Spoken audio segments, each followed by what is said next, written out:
오늘의 말씀은 여호수아 3장입니다. 또 여호수아가 아침에 일찍이 일어나서 그와 모든 이스라엘 자손들과 더불어 시딤에서 떠나 요단에 이르러 건너가기 전에 거기서 유숙하니라.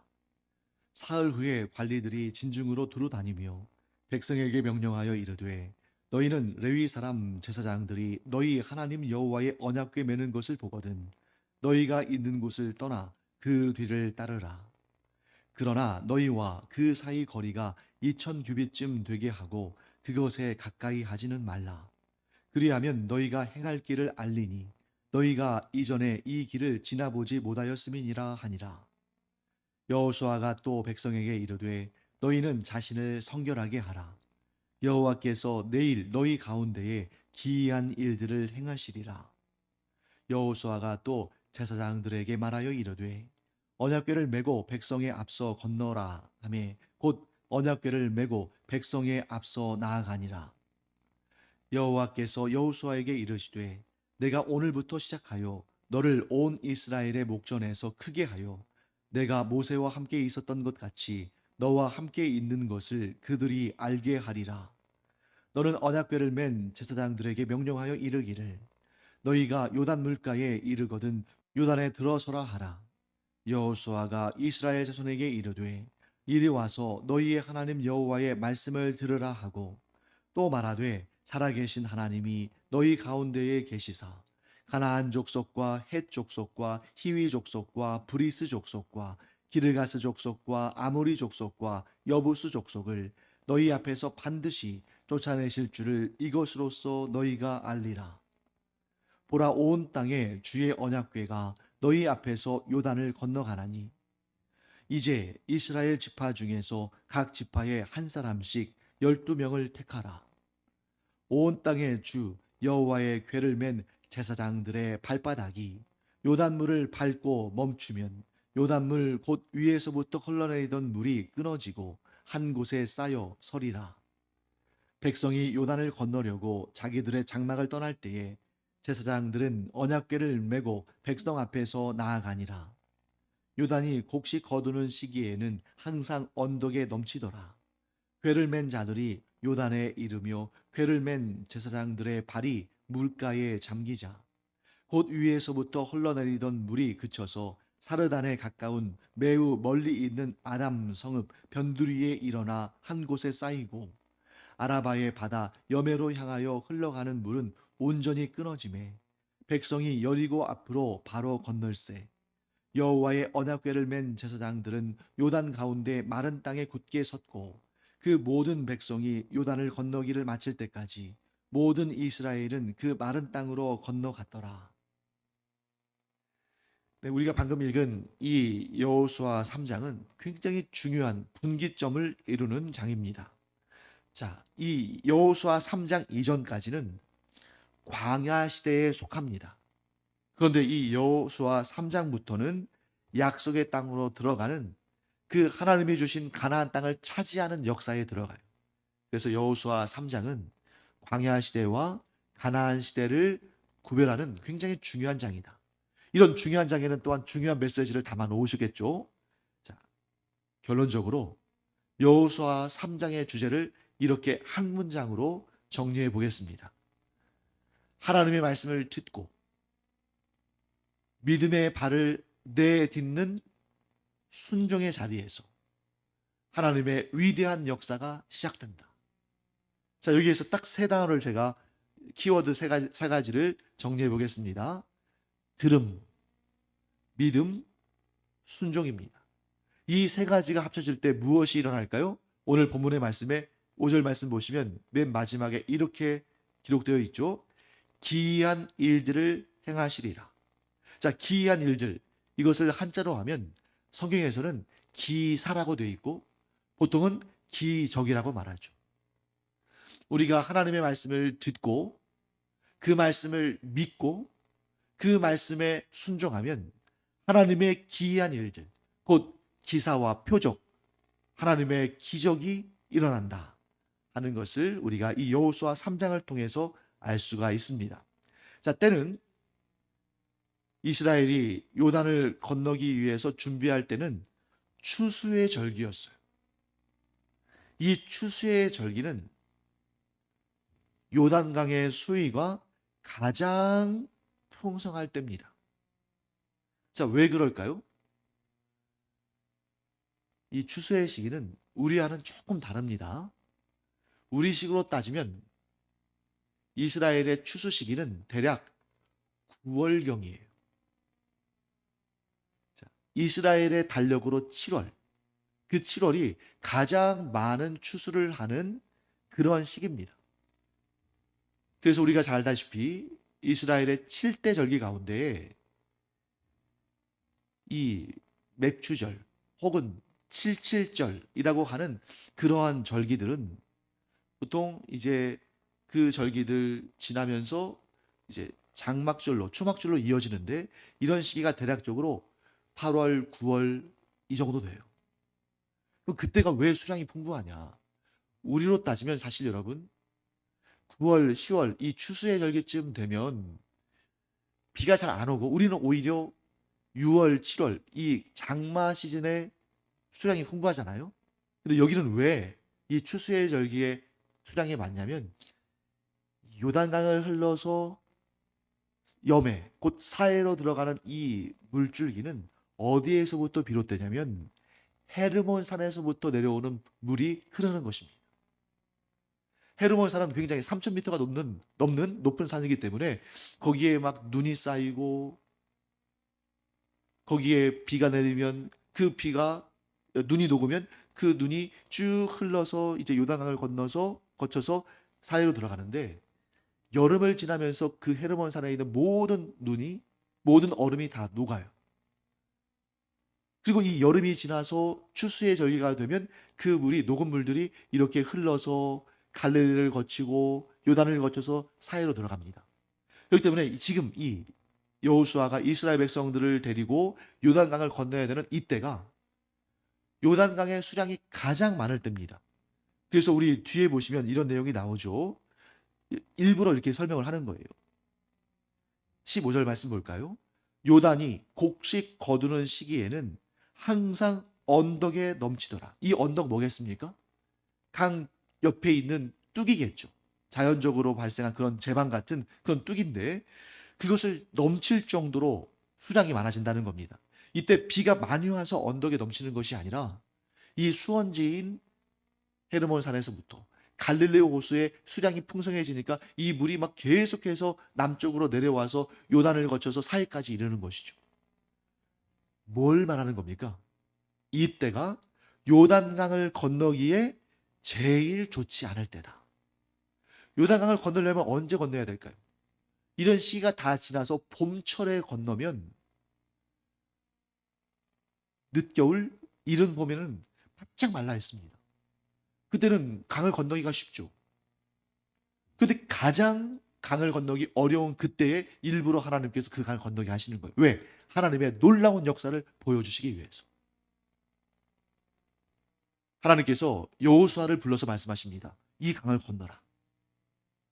여호수아가 믿음의 사람이 아니라면, 여호수아가 하나님의 말씀에 토를 달고 순종하지 않는 사람이라면 분명히 이렇게 말했을 겁니다. 하나님 보시옵소서. 지금 이 시기는 요단강이 가장 수량이 많을 때고 요단강이 범람해서 언덕을 넘을 정도인데 이렇게 수량이 많고 이렇게 강이 깊을 때에 우리가 건너가면 다 죽습니다. 그때 하나님께서 여호수아에게 뭐라고 말씀하십니까? 제사장들에게 언약궤를 매게 하고 그들로 먼저 그 요단강을 밟게 해라. 뭘 말씀하시는 걸까요? 여러분, 언약궤가 뭘 의미합니까? 하나님의 임재를 의미하죠. 내가 너희들의 앞서서 이 강을 먼저 건널 것이다. 내가 너희들 앞에 있는 이 강을 가를 것이다. 내가 너희들이 보는 이 수량이 풍부해서 언덕을 넘칠 정도의 그 깊은 요단 강물을 자르고 그 물이 한 곳에 쌓이게 하고 너희가 건너는 그곳에는 마른 길이 나게 할 것이다. 사랑하는 성도 여러분, 하나님은 우리의 앞서 건너가시는 분이시고 우리의 앞서 놀라운 역사를, 기이한 일들을 이루시는 분이신 줄 믿습니다. 자, 오늘이 수능 시험일이잖아요. 수능 시험을 보는 우리 믿음의 자녀들이라고 해서 긴장하지 않고 두려워하지 않고 걱정하지 않고 염려하지 않는 거 아니잖아요. 똑같은 긴장감이 있을 텐데 우리 믿음의 자녀들에게 우리가 전해줄 수 있는 말씀, 이 요단강의 사건, 그리고 이 여호수아 3장에 나오는 사건이죠. 너희가 어디를 가든지, 심지어 정말 어려워 보이고 이 범람하는 요단강처럼 너무너무 깊어 보이고 위험해 보이고 정말 건널 수 없을 것처럼 보이는 그런 곳에 너희가 이르게 되거든. 여호수아 3장에 나오는 여호와께서 먼저 그곳에 발을 내디디시고 그 강물을 자르시고 그 강에 마른 길을 내시는 그 하나님의 역사를 보고 믿어라. 이 여호수아 3장을 보고 그 말씀을 듣고 믿어라. 그러면 하나님께서 그 놀라운 역사를 이루신다. 우리와 우리의 자녀들과 우리의 후손들 대대로 이 놀라운 역사가 믿어지고 순종하고, 그래서 이들과 마찬가지로, 이때의 이스라엘 백성들과 마찬가지로 우리와 우리의 후손들이 하나님의 기이한 역사, 기적을 경험하는 그런 역사가 있기를 간절히 축원합니다. 오늘도 우리 자녀들이 이른 아침에 고사장으로, 그 시험장으로 갔습니다만 이미 하나님의 역사는 시작되었음을 믿습니다. 미리 모든 것을 준비하시고 모든 길을 여시는 하나님께서 우리 자녀들을 위해서 길을 내시고 지금 이 순간에도 동행하시며 함께 하실 줄을 믿습니다. 그래서 여호수아가 하나님의 뜻을 받들고 이스라엘 백성들에게 세 가지를 명령해요. 하나님께로부터 받은 명령을 이스라엘 백성들에게 전합니다. 첫 번째, 언약궤를 따르라.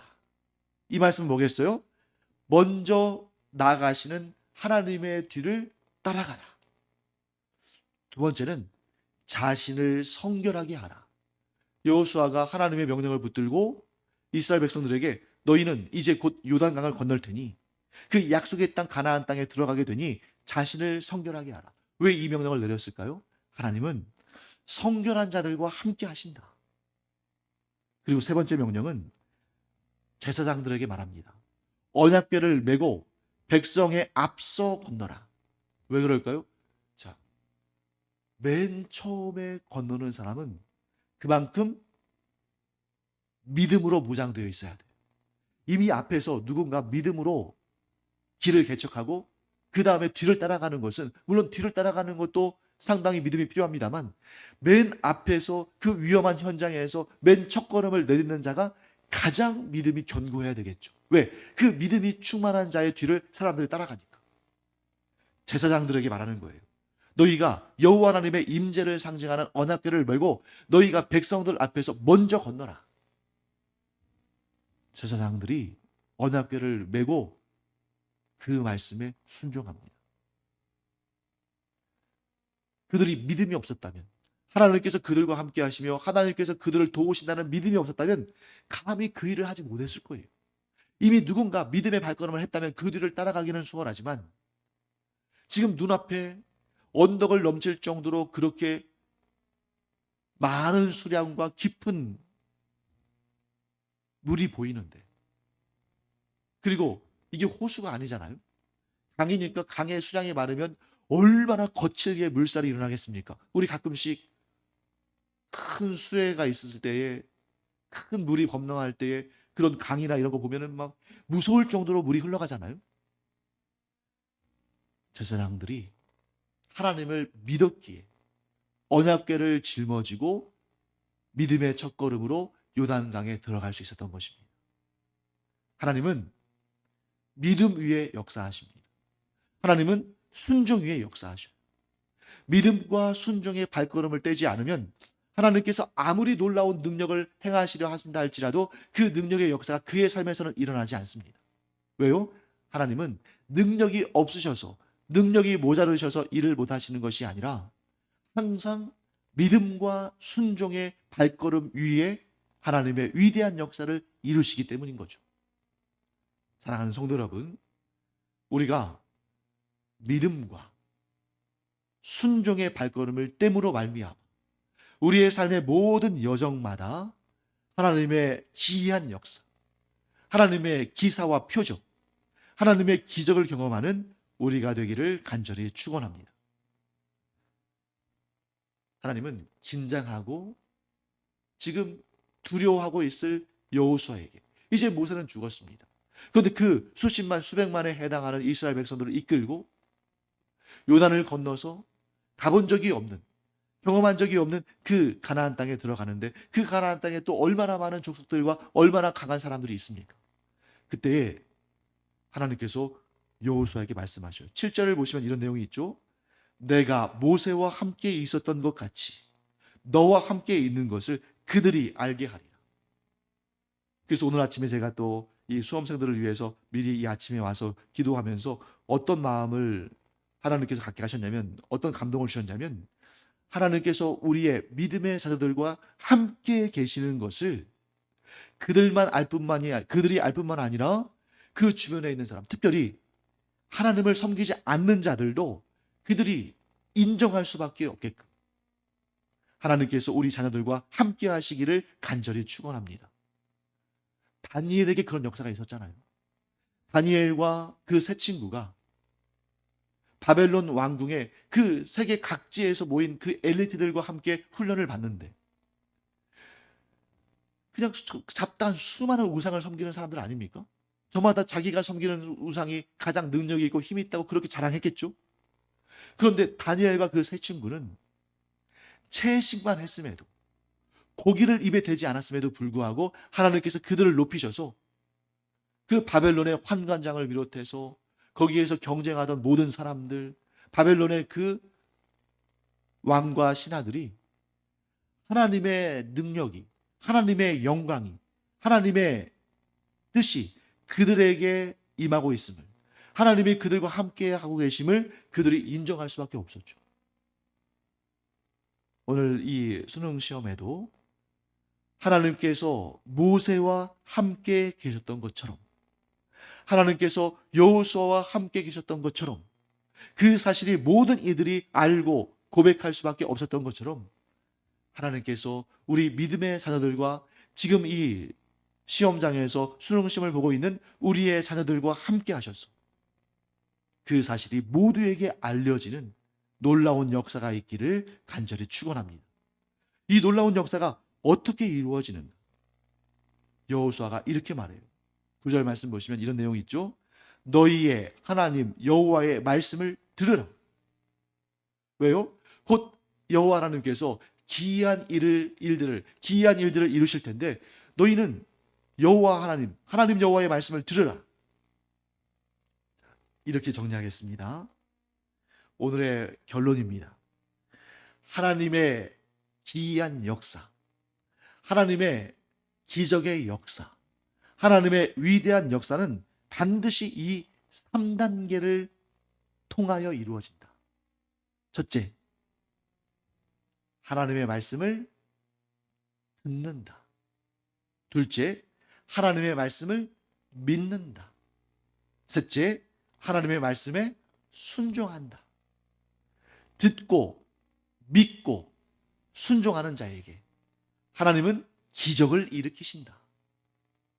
오늘 수능 시험을 보고 있는 우리의 자녀들도, 또 그들을 위해서 기도하는 우리 부모와 성도들도, 이 땅의 모든 그리스도인들이 하나님의 말씀을 듣고 그 말씀을 믿고 그 말씀에 순종함으로 하나님의 위대한 기적의 역사를 경험하는 놀라운 날이 되기를 간절히 축원합니다.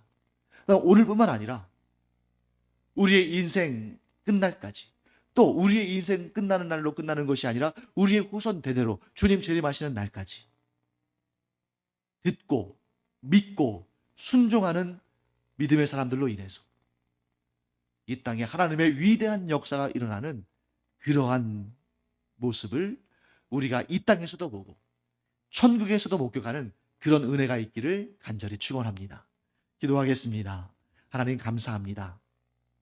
하나님의 말씀을 듣고 믿고 순종하는 자에게 하나님께서 놀라운 기적의 역사를 이루시는 것을 저희들이 오늘 이 여호수아 3장 본문을 통해 배우고 또한 믿고 따르기를 원합니다. 하나님, 저희가 각자의 삶의 현장에서, 또 우리의 자녀들이 수능 시험 현장에서, 또 장차 그들의 삶의 모든 영역에서 하나님의 말씀을 듣고 그 말씀을 믿으며 그 말씀에 순종함으로 말미암아 그 삶의 모든 현장에서 역사하시고 일하시는 하나님의 위대한 기적을 경험하게 하여 주시옵소서. 이것이 저희들의 가문들의, 저희들의 후손 대대로의 믿음의 전통이 되게 하여 주시옵시고, 이 믿음과 순종으로 말미암아 하나님의 놀라운 역사를 날마다 경험하는 저희들 되게 하여 주시옵소서. 그래서 우리의 자녀들이 지금 수능 시험 보고 있는데 그 모든 시험을 마치고 또 면접과 실기까지 다 마친 다음에 하나님께서 내 삶 가운데 놀라운 기적을 이루셨다 하고 고백하는 우리의 자녀들, 또 우리 성도들 되게 하여 주시옵소서. 감사드리며 이 모든 말씀을 살아계신 우리의 주님 예수 그리스도의 이름으로 축복하며 기도합니다. 아멘.